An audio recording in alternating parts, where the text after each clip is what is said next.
Hello, everyone. Today we've got the game between Grandmasters Vincent Keymer and Magnus Carlsen from their first game of the World Cup match. So here Keymer's got the white pieces and he starts with d4, and Magnus plays knight f6 in response. So we've got c4, e6, knight c3, d5, and here white plays c takes d5 and e takes d5. So although this game started with d4 and knight f6, we've transposed into this queen's gambit declined, where we exchange on d5. So this is pretty normal stuff. White goes bishop g5, pinning this knight to the queen, and Magnus responds with bishop b4, which is not the main move. The main move is bishop e7, which breaks the pin, but bishop b4 is becoming more popular in recent days. And after Magnus played it, I'm sure it'll be more popular as well. Here, white plays the move e3, and black goes h6. So just kicking this bishop back, and he chooses f4. He could have also played bishop h4 to keep the pin, but bishop f4 is perfectly good as well. Here, Magnus plays the move bishop f5, and white plays bishop d3. So Keymer's trying to just trade off these light squared bishops, and Magnus says, all right, let's take on bishop takes d3, and white plays queen takes d3. So just exchanging the bishops, and we've got a pretty normal position here. Black plays the move c6, and white goes knight e2. He could have also played knight f3 instead, but knight e2 keeps the option open of going knight g3 to f5, or potentially playing f3 and e4. So he goes knight e2, and then knight h5 is played by black, trying to target this bishop. White says no, he puts his bishop on e5. So note that f6, it's an ugly move, and you wouldn't want to play it even if it didn't work out tactically, but queen g6 check would win the day. So after bishop e5, you don't want to chase the bishop away. You want to go knight d7. So Magnus attacks this bishop on e5, and Keymer plays h3. So what does h3 exactly do? h3 opens up the square in h2 for the bishop to drop back. And you might ask, well, Gabe, what happens if black just takes this bishop? Well, if you take the bishop, yes, you have got white's dark squared bishop, and the pawns are doubled. However, the main issue here is that this pawn on e5 takes away the f6 square for the knight, and the knight currently has no squares. So white is imminently threatening g4 and trapping this knight, and there's not really all that many things you can do about it. You can try g6, but already here, white has some good options. One of them that immediately stands out to me is the move e6. So you simply destabilize the king side, and you try and break open this position, and even moves like queen d4 now come to mind. And although this isn't like winning for white or anything like that, but white should be pretty happy if they got this type of position. So this is why black did not take on e5. Instead, he played the move knight f6, so now trying to threaten knight takes e5. But Keymer takes his time to bring the bishop back now, so it's no longer under attack. And here, black simply castles. We have a3, so asking this bishop, do you want to trade on c3 or move back? Magnus chooses to go back with the bishop a5, and white castles as well. So we have a pretty normal position, and we're just making some standard developing moves for both sides. Rook e8 was played. Magnus thinks, okay, let's get on this semi-open file. White says the same thing, semi-open file. And here, black plays queen e7. So Magnus gets his queen out of the way. There is a drawback to this move, however, which is after b4, Magnus has to play the move bishop d8. He can't go back to c7 because it's not defended anymore because the queen moved. So bishop d8 is played, and this bishop is kind of in an awkward spot, but it's only temporary because white here goes knight g3. And at first glance, this looks great. You're going knight f5, opening up this bishop, maybe sinking the knight into d6. But here, Magnus plays bishop c7, and the idea is that now you've pinned this knight, and after white plays the move knight f5, attacking this queen, bishop takes h2 comes with check. So after king takes h2, he simply plays queen e6, and Magnus is totally fine. And it's pretty equal-ish. In fact, the knight on f5 looks good, but at this moment, black is threatening knight e4, which would cut off the connection from the queen to the knight. So to avoid that, white plays knight g3 to get out of this problem, and black plays queen d6. So you're just pinning this knight to the king, and black is totally fine here. I mean, even some people were even saying that black is slightly better. And after queen d6, white goes king g1. When you look at these positions, you're like, okay, white hasn't gone like a successful attack. Ideally, they want to go like a4, b5, and they have this like traditional minority attack is what they call it in these Queen's Gambit declines position. White hasn't really got that, and black seems totally fine. They're not worse significantly by any means at all. And here black plays move a5. So Magnus is now trying to break open the queen side and maybe fight for an advantage and a win himself, because a win with black in this game would have been huge. So he plays a5. And the point is now you're trying to destabilize this pawn structure. You can't play a move like b5 because of queen takes a3, and then you don't want to take really and then keep your pawn islands. You don't want to add this like weak a pawn when black has these nice connectors. So what do you do if you're white? Well, what Keymer came up with was the move queen b1. Now, queen b1 doesn't really seem all that impressive at first glance. You're simply putting the queen back so your pawn has an extra defender. But the idea behind queen b1 is a little bit more deep, because he anticipates what Magnus is going to do. Magnus played the move knight b6 in this position. Now, the point of knight b6 is that he wants that knight to go to c4. If that knight gets to c4, it's an absolute beast. Like, if white plays some random thing like knight e2, knight c4 threatens everything. It threatens a3, it threatens knight d2. Let's say in a perfect world where white can go queen b3, and like, let's say knight d2 is not possible. You can even have taken rook a3. Like, everything's working for black if he sinks this knight into c4. However, what Keymer planned, which is that after knight b6, he played b takes a5. And after b takes a5, the point is that you can't take on a5 with the rook because the knight hangs. And Magnus obviously saw this, so he played knight c4. And then you say, okay, this is still good for black because, one, you can't play queen takes b7. There's rook b8, and that's game over. That's trapped your queen. And here you're simply going to go rook a5, and then you have this essentially the same problem as before if you're white. So why on earth would Keymer play this? Here he plays the move queen b4, and this is his idea. So now you don't want to exchange queens, because then white keeps his extra pawn, and he's totally great here. And then you can't take because the queen hangs, obviously, so you have to keep this knight here defending the queen. But Magnus plays rook takes a5. So once again, Keymer's gone queen b1 and now queen b4. And then black has gone this whole like take on b4, rook a5, take on a5 with the rook, and you're attacking the a pawn. And white really needs to come up with something here, because now rook takes a3 is a threat. But this was all seen by Vincent Keymer, because here he plays the move knight takes d5, which is shocking, but it's really good. If you take with the pawn, then you have rook takes c4, and the queen's undefended. So you think, okay, I'll win a free piece. But after rook takes c4, you can't take back because the queen hangs. And then if you take here, you just take back and you're fine. And if you take with the queen, then queen takes c4 is totally fine. You get your piece back. Sorry about that. And what else can you do? If you take the queen, you can even throw in knight takes f6, and then black's actually might be losing this. So knight takes d5 was an incredible shot. Once again, rook takes d5 as well. You take the knight. And the real interesting one is c takes d5, rook takes c4, which makes this all work out tactically. But after knight takes d5, Magnus had to make a decision. He eventually chose with knight takes d5. And here we had queen takes c4. So what has white done here? He's essentially taken this center pawn. So he is, I believe, currently up a pawn. Yes, but black is going to take the a3 pawn, which he did in the game. He played rook takes a3, and white played queen c5. Now, it's good to note that before queen c5, what white has done is it's still equal, but they've created this position where they have the two center pawns versus these two c and b pawns, which are on the queen side. And white should be like slightly better in these positions because these pawns are on they're too far back. They can still be targeted by the white pieces, and they're not advanced enough to the point where they're stronger than these very secure center pawns. But the move queen c5 was kind of classy by Keymer, because he wants to exchange the queens, and then essentially, which is the queen exchange is forced because you're attacking a bunch of stuff. So after queen takes c5 and rook takes c5, you want to slide your rook over and play this very interesting endgame.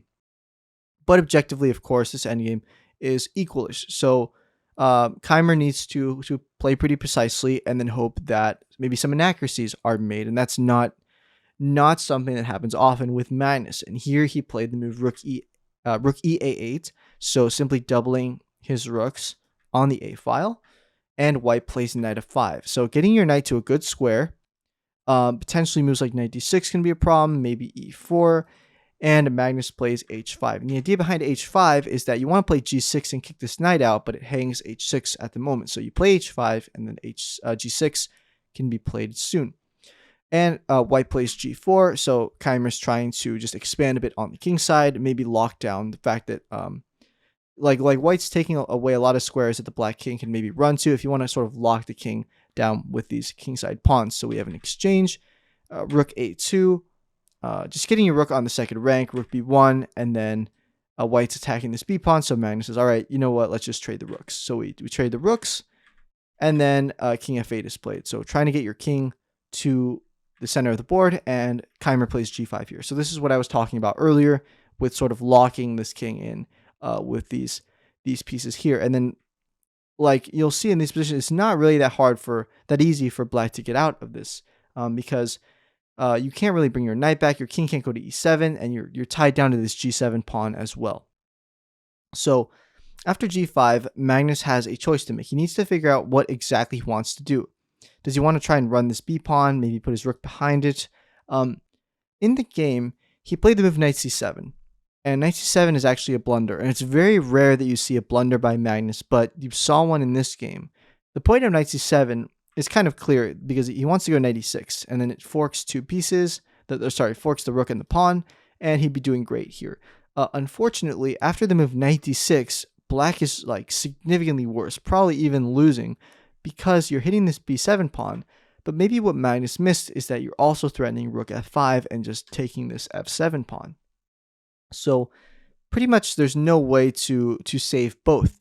I think there's some suggestions in the game. Magnus played g6, so just giving up the b pawn. But the suggestions were like knight e6.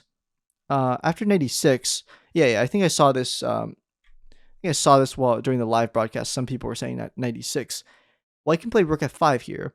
And the key is that if you attack this and this, the only way to defend both is the move knight d8. But the problem with knight d8 is not the move knight f7, which some people think, because if knight f7, the idea is that if you take, you have g6, right? But black here can play the move g6 himself, and it's actually maybe even better for black, because if you go here, you take the knight, so white has to settle for this. But that's not even the point at all. The point is, and it's not g6 either, the point is simply rook e5. After rook e5, you're threatening rook e8, and after knight e6, which is the only move to stop either mate or winning the piece, then now you go g6. And if you go g6 now, black is totally screwed, because you can't go forward or take because the knight hangs, and then you're going to take on f7 real soon. So that's what happens if g6 is played. And in black's, this is like the worst case scenario for black. So he doesn't want to do that. Another move he could have tried, I believe, instead of g6, which he played, is rook b1, defending the pawn. But once again, rook f5 is just the issue, and there's nothing you can do but lose a pawn at the very least. So Magnus tries g6 instead, and white happily plays knight takes b7. So Keymer has officially won a pawn, and now he's officially pressing. So, and it looks good for him. He's going to go for this c pawn as well. Magnus plays rook b1, so you can't take on c6 just yet, but he plays knight d8, so two attackers on this c pawn. And here Magnus is forced to play the move rook b5. Now rook b5, the idea is that, okay, one, if you take on c6, then we have rook takes g5. And you don't really want to go into an ending where it's like the 3 versus the 2, because it gives black the better drawing chances. What Keymer did instead, and also knight takes c6, I should mention, is that after knight takes c6, you have rook c5 and then knight e6. And then you're going to win one of your pawns back by force, and then the knight ending, it can be Magnus could try and hold this like a 3 versus 2. Unfortunately for Magnus, Keymer doesn't have to go into these trades. Instead, he played the move rook takes b5, so trading in a different way. This allows black to take with the c pawn. But now, although Magnus has this outside passer, Keymer has this center majority that could be very dangerous. And all he has to do is essentially corral this b pawn and then the majority will totally take over. So he starts with knight c6. So trying to get the knight back to b4. So king e8 is played, knight b4, and it's really tough to dislodge this knight. So black simply tries to march forward. He plays the move king e7. We've got f4, king d6, and king f3. So notice how white's doing a good job of boxing out this king. This king can only go here, but then e4. So it's like basically impossible to move forward. And if black tries something like knight d5, trying to clear the way for his b pawn, you can actually take because it's a winning ending, and king e2. I guess the only real try would be like king c4. But the point is that if you run your king all the way here, trying to run this pawn down the board, you just fail immediately because the d pawn runs. So black can't really do that. What they'd have to do is stay tied to this d pawn, and then white can just collect the b pawn, and they're winning. So that's why black is really struggling to find moves here, and this one blunder from Magnus with the move knight c7 has pretty much cost him the game. Here he played the move knight e6, but Vincent has excellent technique. He just brings his king back. You have knight g7 trying to get to f5. Vincent denies him that with e4. So Vincent Keymer playing excellently. Knight h5, king f3, not letting this knight infiltrate on any squares. Knight goes back, knight d3. Notice how black's king is totally cut off from the action here. We've got king e3, knight g3, d5, and king c7. He is basically anticipating king d4 and e5. King c7 is played, king d4, king b6, and knight e5. So here Keymer's trying to go after these pawns, because if he gets these, then it's going to be totally game over from here on out. And he does get them. After b4, he plays knight takes f7, because after black plays b3, you don't want to go for this pawn, because then Magnus can probably try and make a draw like this, trying to get these pawns. But what Keymer did is he played the move knight e5 instead. And the point is that, yes, this pawn can run, looks like it's going to queen, but knight c4 saves the day. And then white's up a bazillion pawns, and he's winning. Or he's gonna like win in a few moves. He plays knight e5, and black tries to make some moves, but pretty much he's already lost here. Knight e2 check was played. We have king e3, king b5. So this is a nice little trick where if you take the knight now, b2 works because there's no fork, but he simply brings his knight back to d3. And here black's knight is attacked, so knight c3 is played. And now white realizes that he's up 2 pawns here, essentially 3, because this b pawn really doesn't matter. It looks threatening, but it's totally covered by the knight. So Keymer begins to advance with d6. And after d6, you have to go chase down this pawn, so Magnus plays king c6, and white simply defends it with e5. And here Magnus actually resigned the game, so this was a massive upset for the tournament, because now Magnus has to win the second game. Just a little note on why he resigned is that this pawn, although it looks like it's kind of far advanced, it's going to be corralled soon. King d2 is coming, and then white will simply pick up the pawn. And black really can't do anything. For example, if you try and go for the f pawn, well, one is defended by the knight, but even if it wasn't, the second that your king leaves, the d pawn runs. So what's going to happen is white's going to slowly just pick up this b3 pawn, maybe trade the knights, maybe not, pick up the pawn, and then once they finally get rid of this last danger, then they just bring their pieces back, and then these pawns are way too advanced. And after this, black resigned, because there's simply no way to save this game. For example, like let's say like knight d5 or something, king d2. What do you even do here? Just shuffle and then wait for your pawn to be collected.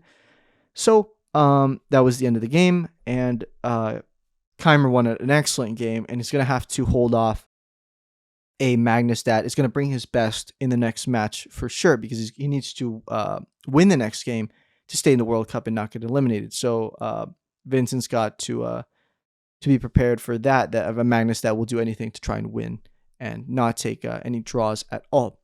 But yeah, that is the end of this game, and thus the end of this video. So I hope you guys enjoyed it and learned something from this very nice masterpiece from Vincent Keymer against the former world champion. So hope you guys enjoyed this video. And yeah, I'll see you guys in the next one. Take care.